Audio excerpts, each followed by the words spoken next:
오늘 저는 여러분과 함께 무너진 제단을 수축하라, 이 제목으로 말씀을 나누겠습니다. 주전 9세기경에 북이스라엘 나라의 선지자가 있었습니다. 그 이름이 바로 엘리야였습니다. 엘리야는 아합 왕이 이방 신을 섬기는 아내 이세벨을 데려다가 결혼하고 온 북이스라엘로 하여금 바알과 아세라를 섬기는 신앙으로 가득하게 만들었습니다. 야훼의 선지자들을 다 잡아 죽이고 야훼의 제단을 헐어버렸습니다. 그 결과로 하나님의 진노가 북이스라엘에 임하게 되었습니다. 엘리야가 아합 왕을 만나서 내 입에서 말이 떨어지기 전에 이 땅에 우로가 없을 것이라고 했습니다. 그 결과로 3년 6개월 동안 북이스라엘에 우로가 없었습니다. 그러므로 기근이 막심하고 사람들이 굶어 죽고 짐승떼들이 다 죽고 처참하게 되었습니다. 그 후에 엘리야가 아합 왕을 만나서 우리 결단을 내리자. 야훼가 참 하나님인지 바알이 참 하나님인지 우리 시험을 해보자. 모든 바알의 선지자와 이스라엘 대표들을 갈멜산으로 모아와서 그곳에서 야훼가 참 하나님인지 바알이 참 하나님인지 우리가 시험을 하자고 했습니다. 그래서 아합 왕이 갈멜산으로 바알의 선지자 450명과 모든 이스라엘의 대표들을 다 모았습니다. 거기에서 엘리야가 이런 제시를 했습니다. 우리가 단 두 개를 쌓되 바알의 단도 있고 야훼의 단도 있는데 바알의 단이나 야훼의 단에 각각 송아지 한 마리를 잡아서 각을 떼서 얹어놓고 기도해서 불로 응답하는 신이 참신으로 하자. 바알은 그를 섬기는 제사장 수가 450명이나 되니 뭔지 알아. 그래서 바알의 제사장들이 단을 쌓고 장작을 펼쳐놓고 송아지를 각을 떼서 얹어놓고 단 주위에 뛰고 춤추며 바알이여 바알이여 불을 주소서 불을 주소서 화음을 치고 오정때가 되어도 불이 임하지 않습니다. 그러니 엘리야가 나와서 조롱을 합니다. 더 화음을 쳐라. 너희 신이 잠이 들었는가 보다 깨워라. 혹은 여행을 갔는가 보다 빨리 돌아오게 하라. 그러니 바알의 선지자들이 답답하니까 칼로서 자기 몸을 찢으며 피를 출출 흘리고서 부르짖어도 응답이 없습니다. 이제 저녁에 소재들을 좀 되니까 엘리야의 차례가 왔습니다. 엘리야는 사람들에게 모여오라. 이스라엘의 무너진 제단을 수축했습니다. 이스라엘 12자녀의 이름대로 12돌을 취해서 제단을 만들고 그 위에 장작을 펼치고 송아지의 각을 떼서 얹고 난 다음 물 3동이를 가져와서 부으라십니다. 부으니까 물이 제단과 도랑에 가득했어요. 두 번째 또 부어라. 세 번째 또 그래 하라. 그러고 난 다음 그가 하나님 앞에 꿇어뜨려서 하나님 아버지여 야훼께서 하나님이신 것과 내가 하나님의 종인 것과 이렇게 하는 것이 하나님의 뜻인 줄 알게 하여 주옵소서. 하나님께서는 유일한 하나님이요 이 백성으로 하여금 마음을 돌이켜 야훼를 섬기게 하는 줄로 알게 하여 주시옵소서. 내 기도에 응답하시고 불을 내리소서. 불을 내리소서니 그만 마른 하늘에 불이 제단에 떨어지면 제단이 바싹 타버렸습니다. 온 재물도 다 타고 물도 다 타고 돌도 다 탔습니다. 그러자 사람들이 엎드려 야훼 그는 참 하나님이다. 야훼 그는 참 하나님이라고 고함칠 때 엘리야는 말하기를 바알의 선지자를 다 잡아라. 군중들이 일어나서 450명을 잡으니 그를 기손 시내가에 내려가서 엘리야가 칼을 빼서 450명 바알의 선지자들의 목을 다 쳤습니다. 그러고 난 다음에 그는 갈멜산에 올라가서 하나님께 비를 달라고 기도할 때 얼마나 간절히 기도된지 배가 우울해져서 머리가 두 다리 사이에 들어갔어요. 그러면서 자기 종 보고 상옥대에 올라가서 증거가 있는지 보라. 처음 올라가서 아무것도 안 보입니다. 7번까지 올라가라. 7번째 가니 손바닥만한 구름이 떴습니다. 그러자 빨리 아합 왕에게 가서 비에 막히지 않게 병거를 준비하고 빨리 이스라엘로 들어가도록 하라. 그러자 곧장 먹장 구름이 하늘을 덮고 비가 쏟아지는데 억수같이 쏟아졌습니다. 하나님 성령이 엘리야에게 임하며 그는 내내 병거 앞에서 뛰어서 이스라엘까지 들어갔다는 이야기가 있습니다. 이 이야기는 위대한 승리를 의미하는 것입니다. 오랫동안 우상숭배하던 북이스라엘에 하나님의 선지자 엘리야가 야훼의 이름으로 위대한 승리를 가져온 기록인 것입니다. 이것이 우리에게 가르치는 많은 교훈이 있습니다. 우리도 우리의 삶 속에 위대한 신앙의 승리를 가져오기 위해서는 첫째로 무너진 신앙의 재단을 수축해야 되는 것입니다. 재단을 무너뜨려 놓고 난 다음에 아무리 부러지는절 불도 내려오지 아니하고 하나님의 축복의 단비도 임하지 아니하는 것입니다. 성령의 불이 임하고 축복의 단비가 내리게 하기 위해서는 우리의 생애 속에 무너진 재단을 먼저 수축해야 되는 것입니다. 그 무너진 재단이 무엇입니까? 예수님을 주님으로 모시는 마음의 재단을 수축해야 되는 것입니다. 성경 고린도후서 13장 5절에 너희가 믿음에 있는가 너희 자신을 시험하고 너희 자신을 확정하라. 예수 그리스도께서 너희 안에 계신 줄을 너희가 알지 못하느냐. 그렇지 않으면 너희가 버리운 자니라. 우리가 그냥 형식적, 의식적으로 교회 왔다 갔다 하면서 예수 그리스도가 나의 구주인 것을 잊어버리고 시인도 아니하고 근본적인 신앙의 재단이 무너져 있는데 하나님의 성령의 불이 임할 택도 없고 축복의 단비가 임할 택도 없습니다. 그러므로 우리 스스로 예수 그리스도께서 우리 안에 있는 것을 항상 확정하고 하나님 앞에서 신앙 고백을 하는 재단을 수축해야 됩니다. 그리고 주일 예배의 재단을 수축해야 됩니다. 이사야 56장 2절에 안식일을 지켜 더럽히지 아니하며 그 손을 금하여 모든 악을 행치 아니하여야 하더니 이같이 행하는 사람은 이같이 굳이 잡는 인생은 복이 있다고 말하셨습니다. 우리가 주님께서 부활하신 날을 우리 예수 믿는 사람들은 성일로 지키는데 이 성일을 거룩히 지키면 하나님께서 이러한 사람에게 복을 주겠다고 말씀하십니다. 성일날 자기 마음대로 일락을 취하며 자기의 욕심대로 그 날을 보내면 재단이 무너졌습니다. 이 무너진 주일 예배의 재단을 수축해야 하나님의 역사가 일어납니다. 또 11조와 헌금의 재단을 수축해야 되는 것입니다.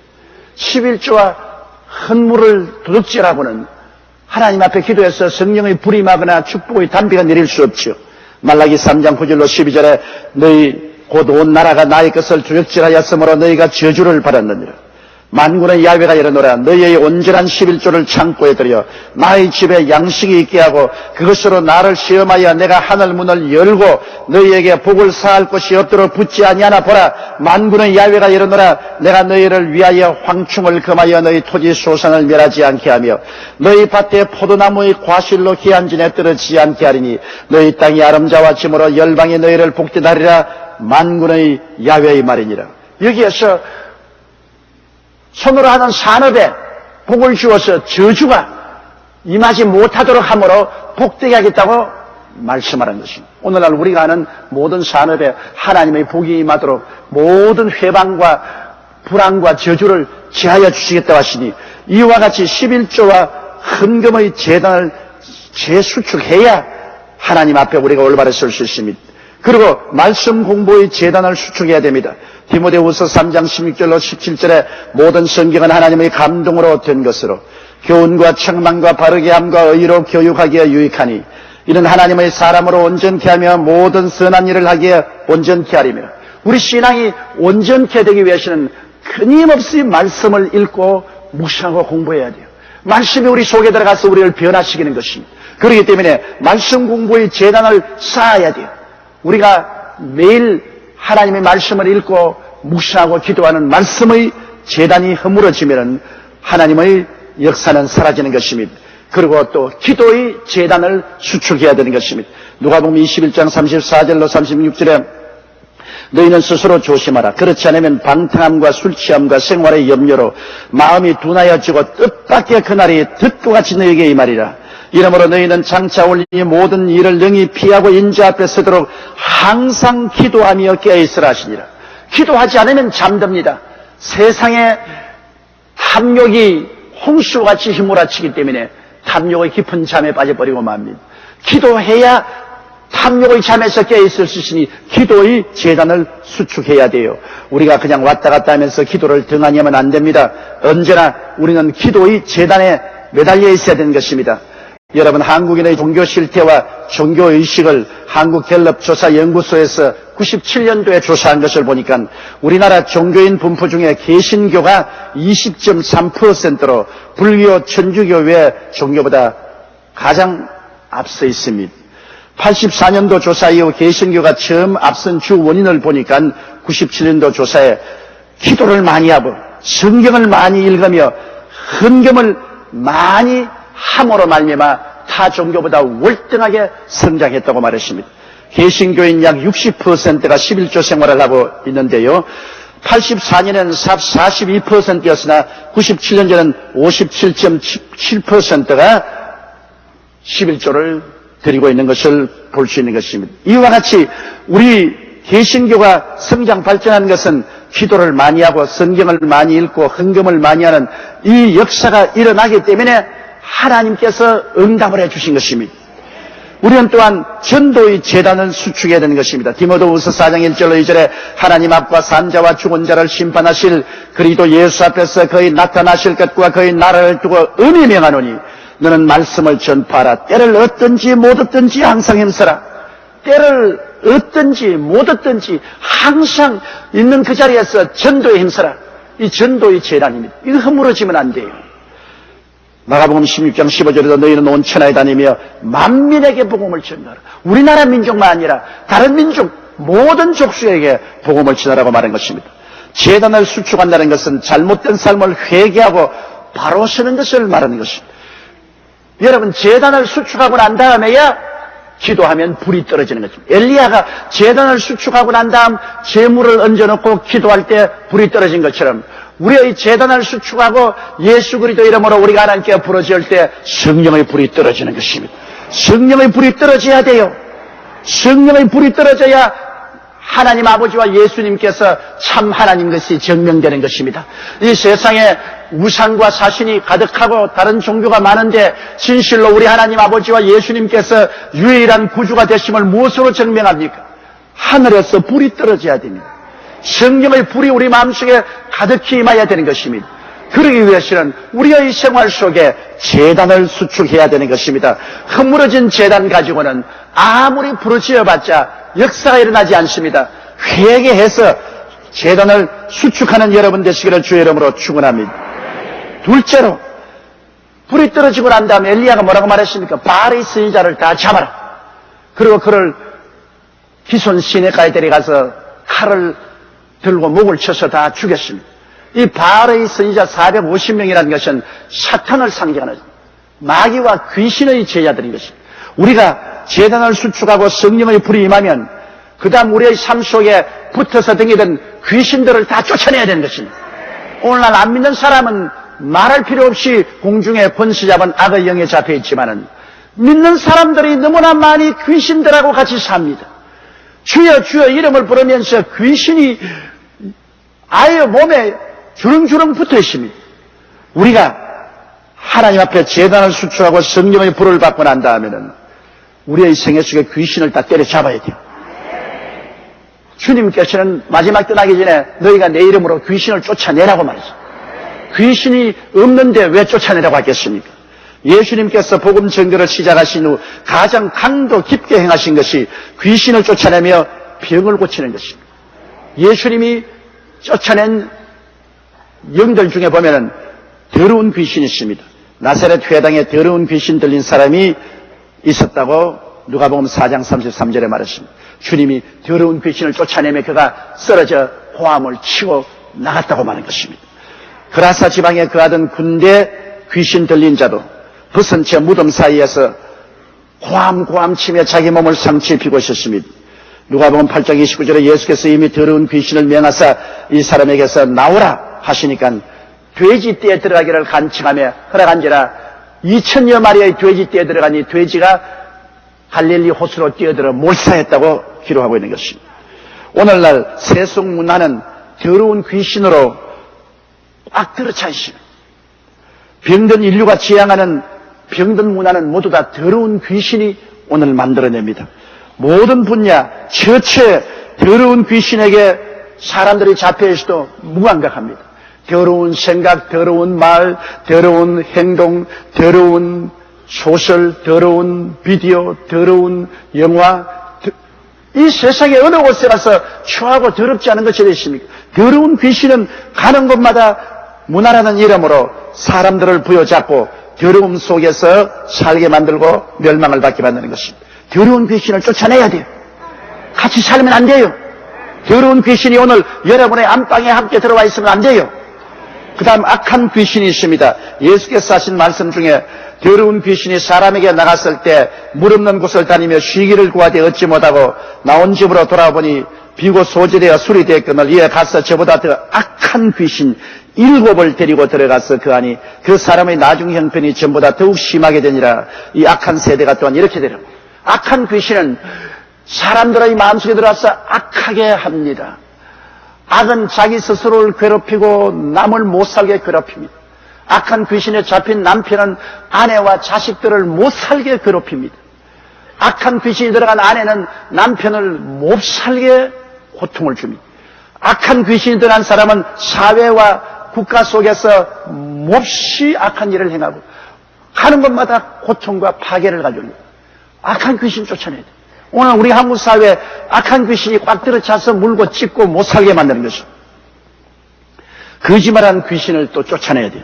요한복음 8장 44절에 너희는 너희 아비 마귀에게서 났으니 너희 아비의 욕심을 너희도 행하고자 하느니라. 저는 처음부터 살인한 자여 진리가 그 속에 없으므로 진리에 서지 못하고 거짓을 말할 때마다 제 것으로 말하는 이는 제가 거짓말장이여 거짓의 아비가 되었습니다. 마귀가 귀신은 거짓말쟁입니다. 마귀는 거짓의 아비요. 귀신들은 우리에게 와서 다 거짓말을 하고 있죠. 그러므로 거짓말하는 귀신을 쫓아내야 돼요. 오늘 우리 한국 사회는 신뢰를 잃어버린 사회입니다. 누구 말을 믿어요? 정부의 말이나 은행의 말이나 관리의 말이나 이웃의 말이나 누구의 말도 믿을 수가 없어요. 하도 속아 나서 이제는 신뢰할 수 없는 사회가 되고 말아요. 너무나 위험합니다. 우리가 신뢰하지 못하면 모든 일을 할 수가 없습니다. 거짓말하는 귀신을 쫓아내야 돼요. 그리고 점치는 귀신을 쫓아내야 돼요. 신명기 18장 10절 12절에 복술자나 기륭을 말하는 자나 요술하는 자나 무당이나 지는 자나 신접한 자나 박수나 초혼자를 너희 중에 용납하지 말라. 무릇 이를 행하는 자는 야훼께서 가정이 여기시느니라. 구약에서는 이런 자들을 돌로 쳐 죽이라고 말하셨습니다. 여러분, 우리 사회에서 빼놓을 수 없는 화제가 바로 이 점치는 것입니다. 평소 자신이나 가족들의 운수를 볼 뿐 아니라 연초나 특히 요즘같이 나라 경제가 어렵고 사회가 어수선할 때는 점집을 찾는 사람이 너무나 많아요. 참 아이러니한 것은 서울 강남의 벤처별입니다. 벤처는 최신 과학을 사용해서 물건을 만드는 벤처별이에요. 점집이 400개가 있습니다. 주요 고객 80%가 20대, 30대의 벤처 사업가라고 말합니다. 한 주일에도 적어도 한 집에 20명 이상이 들어와서 점을 친다고 합니다. 벤처 기업은 최첨단 과학을 처리하는 기업입니다. 그런 과학적인 두뇌가 왜 점집에 찾아가서 점을 치고 있습니까? 이것은 유한한 삶이나 불확실한 미래나 내일의 불안감 때문에 그런 것입니다. 그러므로 여러분, 이 점치는 귀신을 따라가서 사람은 미혹되어 귀신이 시킨 대로 했다가 폐가 망신한 일이 얼마나 많습니까? 예수를 믿고 하나님의 약속 위에 확실히 서야지.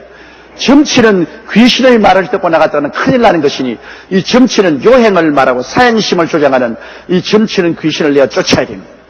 그 다음 질병의 귀신을 내어 쫓아야 돼요. 누가복음 4장 40절로 40절에 해질적에 각색 병으로 앓는 자 있는 사람들이 다 병인을 데리고 나오며 예수께서 일일이 그 위에 손을 얹어서 고치시니 사람들에게서 귀신들이 나가며라고 말하십니다. 누가복음 13장 11절에 18년간 귀신 들려 앓으며 꼬부라져 있던 여인이라고 말했습니다. 사도행전 10장 38절에 예수께서 마귀에게 눌린 모든 자를 고치셨다고 말했습니다. 우리의 질병의 거의 대다수는 귀신이 눌러서 들린 병인 것입니다. 그러므로 귀신을 쫓아내면 병이 나아버린 것입니다. 그러므로 우리는 끊임없이 질병의 귀신을 내어 쫓아야 돼요. 에베소서 6장 10절로 12절에 정말로 너희가 주 안에서와 그의 힘의 능력으로 강건하여 지고 마귀의 괴계를 능히 대적하기 위하여 하나님의 전신갑주를 입어라. 우리의 실험은 혈과 육에 대한 것이 아니요 정사와 권세와 이 어두움의 세상 주관자들과 하늘에 있는 악의 영들에게 대함이라. 우리 주위에 여러분 악의 영들이 얼마나 많은지 몰라요. 그들은 도적질하고 죽이고 멸망시키려고 하는 것입니다. 그렇기 때문에 우리가 단호하게 제단을 수축하고 성령의 불을 받고 난 다음에는 중행무진으로 귀신을 쫓아내야 되는 것입니다.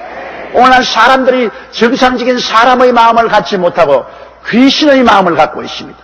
귀신의 마음을 갖고 있으니 귀신하는 짓을 합니다. 서로 물고 찢고 싸우며 파멸을 가져오는 것입니다. 귀신을 우리는 단호하게 성령의 능력에 의지해서 내어 쫓는 여러분이 되시기를 주의 이름으로 축원합니다. 셋째로 이제는 비 오기를 위하여 기도해야 됩니다. 엘리야가 제단에 성령 불이 임하고는 귀신의 제자들을 다 잡아 죽이고 그 다음에 비 오기를 구했습니다. 비가 온다는 것은 축복을 말하는 것입니다. 하늘이 비를 주고 땅의 열매를 맺잖아요. 우리의 삶에 열매 맺는 복 받는 삶을 살기 위해서는 축복의 단비를 구해야 되는데 이 축복의 단비는 그냥 구한다고 하는 것은 제단을 수축하고 성령 불을 받고 그리고 귀신을 쫓아내고 축복을 구해야 되는 것입니다. 비 오기를 우리가 기도해야 돼요. 축복을 받기를 기도해야 돼요. 우리는 간절히 기도해야 됩니다. 엘리야가 기도할 때 얼마나 간절했는지 머리가 두 다리 사이에 들어가대요. 기도를 간절히 하면 배가 억울해집니다. 머리를 두 다리에 써놓고 간절히 기도하되 그 종에게 산꼭대기에 올라가서 증거가 있는지 7번이나 올라가라 했습니다. 증거가 나타날 때까지 기도하는 것입니다. 우리는 간절한 기도를 하기 위해서 새벽 기도를 합니다. 마가복음 1장 35절에 새벽 5일이여 미명에 예수께서 일어나 나가 한적한 곳으로 가서 거기서 기도하시더라. 예수님도 새벽에 기도했습니다. 우리가 교회 새벽에 못 나올지라도 새벽에 집에서 일어나서 반드시 기도해야 됩니다. 하루를 기도로 시작해야 돼요. 그리고 또 우리는 매일같이 정시 시간을 정해놓고 하나님께 기도해야 되는 것입니다. 사도행전 3장 1절에 제9시 기도 시간에 베드로와 요한이 성전에 올라갈 새 나면서 앉은 배인 된 자가 있어 그를 예수 이름으로 고치고 하루에 5,000명이 회개한 것입니다. 유대인은 하루 3번 기도하는데요. 오전 9시에 한번 기도하고 낮 12시에 기도하고 오후 3시에 기도합니다. 고넬료도 오후 3시 기도에 천사가 나타나서 베드로를 청하라. 그래서 베드로 청해서 온 가정이 구원받고 성령 받은 사실이 있는 것입니다. 우리가 기도를 정해놓고 난 다음에 해야 됩니다. 아침에 일어나서 한 30분 기도하고 점심때라도 기도해서 적어도 너무 시간이 없다고 하면 10분이라도 기도해요. 또 저녁에도 정해놓고 기도하고. 우리가 정시 기도를 해야지 기도를 생각나면 하고 생각 안 나면 안 하는 그렇게 해서는 안 되는 것입니다. 그리고 또 철야 기도가 있죠. 누가복음 6장 12절에 이때 예수께서 기도하시러 산으로 가서 밤이 맞도록 하나님께 기도하시더라. 예수님께서는 철야 기도를 늘 하셨습니다. 초대교회도 베드로가 처형 직전에 있을 때 예루살렘 부인회가 철야 기도를 하고 천사가 나타나서 베드로를 구출하는 역사가 일어나고 있는 것입니다. 바울과 실라도 빌립보 지하 감옥에서 철야 기도하다가 성령이 임하고 지진이 일어나서 그 옥토가 흔들리고 감옥 문이 다 열린 사건이 있는 것입니다. 철야 기도가 있습니다. 그 다음에는 금식 기도가 있습니다. 안디옥 교회에 금식 기도한 사건이 기록되어 있습니다. 사도행전 13장 2절로 3절에 주를 섬겨 금식할 때 성령이 가라사대 내가 불러시키는 일을 위하여 바나바와 사울을 따로 세우라 하시니 이에 금식하며 기도하고 두 사람이 안수하여 보내니라. 금식 기도는 가장 강한 기도인 것입니다. 금식 기도는 죽기를 각오하고 기도하는 기도가 금식 기도인 것입니다. 이런 가장 힘 있는 기도로서 우리가 능력 있고 힘 있는 기도, 반드시 응답을 받아야 되겠다는 절박한 그러한 상황 속에서는 금식 기도가 굉장한 힘이 있는 것입니다. 이런 기도를 어떻게 할 것이냐? 구름이 떠오를 때까지 해야 돼. 한두 번 기도하고 집어치우면 안 돼요. 구름이 떠오를 때까지 기도하라. 구름이란 뭡니까? 마음에 떠오르는 확신의 구름인 것입니다. 마음의 불안과 초조, 공포로 꽉 들어차 있을 때 기도하면 마음에 확신의 구름이 떠오르기 시작하는 거죠. 확신이 들어와요. 그때까지 기도해야 돼. 야고보서 1장 6절에도 오직 믿음으로 구하고 조금도 의심하지 말았는데 의심이 사라지고 믿음이 마음속에 구름장처럼 떠올라야 돼요. 마태복음 21장 22절에도 너희가 기도할 때 무엇인지 믿고 구하는 것은 다 받으려 하시니라. 믿음이 들어올 때까지 기도해야 돼요. 환경에 떠오르는 증거의 구름도 있습니다. 우리가 믿음으로 기도를 할 때 환경에 응답이 오는 증거가 보이는 것입니다. 잠언서 3장 6절에 너는 범사의 글을 인정하라. 그리하면 내 길을 지도하시리라. 기도를 간절히 하는데 하나님의 지도하는 손길이 나타나기 시작하는 것입니다. 사람이 찾아온다든지 환경이 변하든지 역사가 일어나기 시작하는 것입니다. 그럴 때까지 기도해야 돼요. 그러고 난 다음 마음에 확신의 구름장이 떠오르고 환경에 전개가 나타나거들랑 입으로 강하고 담대하게 시인하십시오. 엘리야가 뭐라고 말했습니까? 빨리 가서 왕에게 병거를 정비하고 출발하도록 하시오. 큰 비의 소리가 들린다고 말했습니다. 아직 비가 내리지 않은데도 없는 것을 있는 것 같이 시인했습니다. 마가복음 11장 23절에 그 말하는 것이 이룰 줄 믿고 마음에 의심하지 아니하면 그대로 되리라고 말씀한 것입니다. 여러분, 고린도후서 6장 1절로 2절에 우리가 하나님과 함께 일하는 자로서 너희를 권하노니 하나님의 은혜를 헛되이 받지 말라. 가라사대 내가 은혜 베풀 때 너를 듣고 구원의 날에 너를 도왔다 하셨으니 보라 지금은 은혜 받을 만한 때요 지금은 구원의 날이라고 말한 것입니다. 지금 은혜 베풀 때 구원의 날에 하나님의 성령의 담비, 축복의 담비가 쏟아지기 위해서는 우리는 엘리야가 한 것처럼 무너진 제단을 수축하고 성령의 불을 구해서 받아야 되는 것입니다. 그러고는 우리 주위의 모든 귀신들을 다 쫓아내야 되는 것입니다. 예수 이름으로 마귀와 귀신을 쫓아내고 그리고 축복의 담비를 간절히 간구할 때 하나님께서는 메마른 하늘에서 축복의 담비를 부으십니다. 3년 6개월 동안 메말라도 하늘에서 담비를 부으십니다. 그리고 땅에 열매를 맺습니다. 우리의 삶이 영혼이 잘됨같이 범사에 잘되며 강건하고 생명을 얻게 넘치게는 열매를 맺게 되는 것입니다. 다 같이 고개 숙여 기도드리겠습니다. 사랑이 많으시고 거룩하신 아버지 하나님, 오늘 많은 사람들의 마음에 야훼의 제단이 허물어져 있습니다. 야훼의 제단이 무너지고 이리저리 흩어져 있습니다. 그런데 아무리 와서 기도해도 무슨 소용이 있습니까? 귀신 바알의 제단만 높이 사여지고 귀신들이 떠들어져 끼고 있습니다.